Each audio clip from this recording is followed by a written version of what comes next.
Back here with Stephen Jackson, talking Brooklyn Nets and what has become a relatively dysfunctional season for them. Many were left scratching their heads when the team parted ways with head coach Kenny Atkinson on Saturday. But a recent report says that Atkinson didn't want to coach KD and Kyrie together. It is also being reported, gentlemen, Kyrie would prefer Ty Lue as the team's next head coach. All right, a lot swirling around here.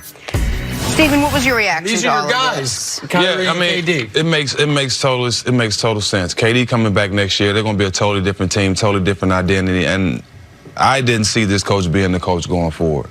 You have two guys, both NBA champions, both All-Stars, both some of the top players in this league, and the direction they're going, I can see them having a more experienced coach. Frank Vogel, Frank Vogel came in and coached with LeBron and AD? Mm-hmm.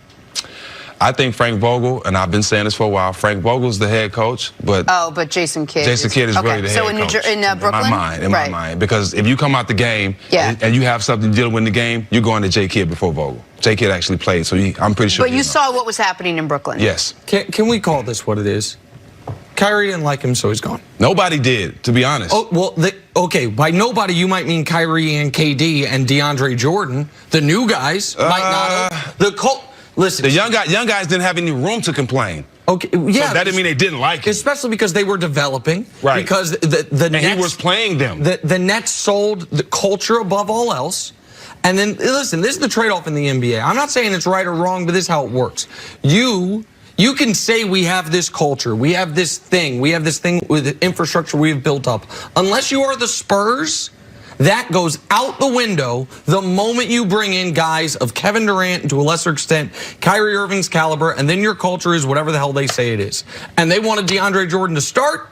They thought it was a big three. I think they have drastically, in their own minds, overstated where DeAndre is where he is in his career compared to Jared Allen. But whatever, Kenny Atkinson wouldn't bend on it. He's gone, and who started this weekend? DeAndre Jordan. Smart. It's okay, fine. You can say that, but I don't think it's fair that KD is getting lumped in on this. KD hasn't gone through a single practice with Kenny Atkinson. Hadn't done a drill. Hadn't played in a game. Kyrie has. And I think KD is leaning on Kyrie on what he feels on it. Said, nah, this ain't the guy. So, and this idea that, well, he didn't want to be there anymore. He didn't want to be there anymore because he knew he wasn't going to be there anymore. And he didn't have buy-in from the only people that matters. So that's if you're the boss somewhere and you bring in new employees who have more power than you and you know you're getting fired in a few months anyway, then yeah, sure, let me have a few extra months off, fine. But this is the Nets saying whatever culture we have built doesn't matter anymore, and it's just about these guys. And by the way, that's fine. That has worked in NBA history before, but let's be honest about what it is. Kyrie didn't want him there anymore. He's not there anymore. But can we trust Kyrie? Like, this has happened. Magic Johnson did it. Jordan did it to Doug Collins. LeBron did it to David Blatt. Are you putting Kyrie lumping in with those guys? Look, he got fired, and then Kyrie or something started to trend. And everyone's mad at Kyrie. Oh, culture killer to Kyrie. It's like, no, what about like champion Kyrie? Like, this guy doesn't work. We're not going to get to a championship with him. Let's move on and get somebody else in. And I know like Ty Lue's name's been floated. I don't know how real it is, but people love Ty Lue. Like I've never heard a bad word about Ty Lue. So if they can get Ty Lue in and they also champion, and they win the championship, we'll be like, oh, but what about Kenny Atkinson's feelings? Right, but it makes sense. But like you said, KD should be in this factor. This team ain't going nowhere without KD. Agreed. So his input should be more important just as anybody because he's going to be the best player on this team. No, I agree entirely. My point is, I think KD's opinion on this is influenced greatly by Kyrie's because Kyrie's actually played in the games, been through all of it while KD's been there but not playing. So yeah, of course, KD. Listen, if KD says, I want Kenny, then Kenny's there. We all know this, right? I guarantee you, but it's just not them. Trust me, it's a big decision from the people up top. They know that this coach wasn't. They can put it on Kyrie. They can say the players did it. The office people upstairs made this decision. Because Kyrie and KD didn't say you're fired. The people upstairs made the decision because they know going forward, his personality, he's not the guy for this team. Okay. If you want to win, you got to make a decision. Listen, and I think Ty Lue's excellent. And I think Ty Lue would be a great hire for them. And I'm not saying this is the wrong thing. But with respect, Kyrie ain't Magic. He ain't LeBron. Come on. Like the idea that Kyrie Irving has I don't want to say earned the right. Kevin Durant can do He's this. definitely earned the right. Is it possible? LeBron don't have a championship if it wasn't for Kyrie. And Kyrie's only even been on a team that won anything next to LeBron. Every other spot, it's been coach gone, and we're not any good. That's the fact of the matter. And so they are buying into a KD Kyrie-led culture. Okay. You should. Fine, but let's be honest about what it is. Players play games. Coaches coach. That's fine. But that's what it is. Gotta take a Animation.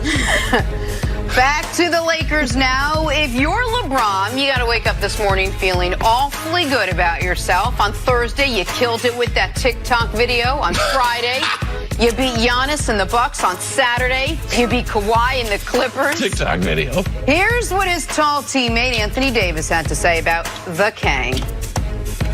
MVP. Good. MVP.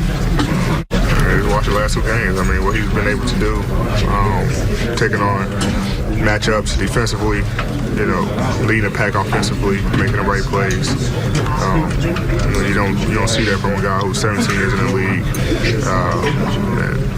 and his team is number one in the West. So He's on his last one. He's continuing to show the world why he's the best. And I think if people don't understand that, then the last two games, I think they understand now.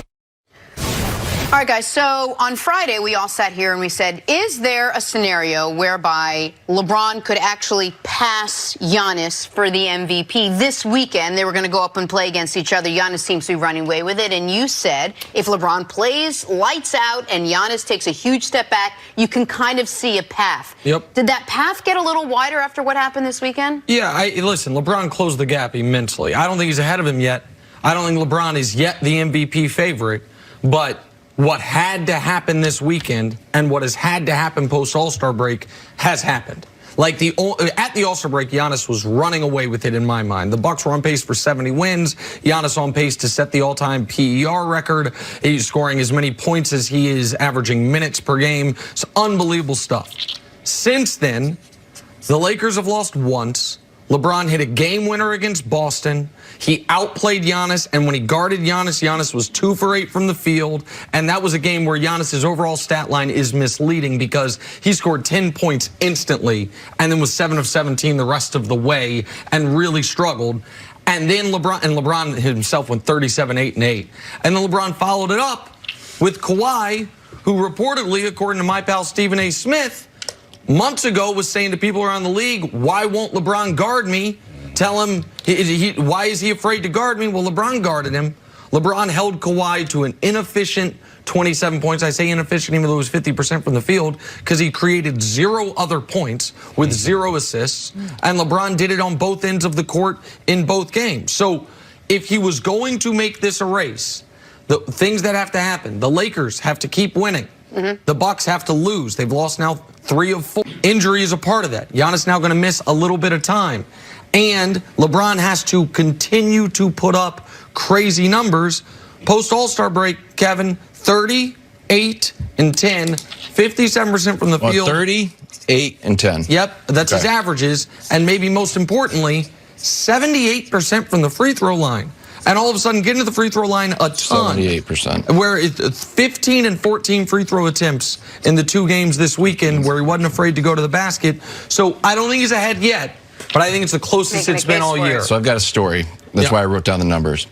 Stack and I were doing the jump 3 years ago, and one of our main storyline was Russ was going to be the first person to average a triple-double since Oscar Robertson. And I was on the phone with the league trying to get an interview, like a sit down between Russ and Oscar Robertson, and we could never get it done. And I thought it would be amazing. It would be this historic thing. Russ wins MVP, first person to ever average a triple-double. Then the next year, Russ averages a triple-double, and Harden wins it. Then last year, Russ averages a triple-double, and Giannis wins it. But the narrative that year was Russ's. This was Russ's year. The number didn't really matter. So for all of these numbers, Giannis has them. But I think the narrative is LeBron's. I think LeBron has captured the narrative.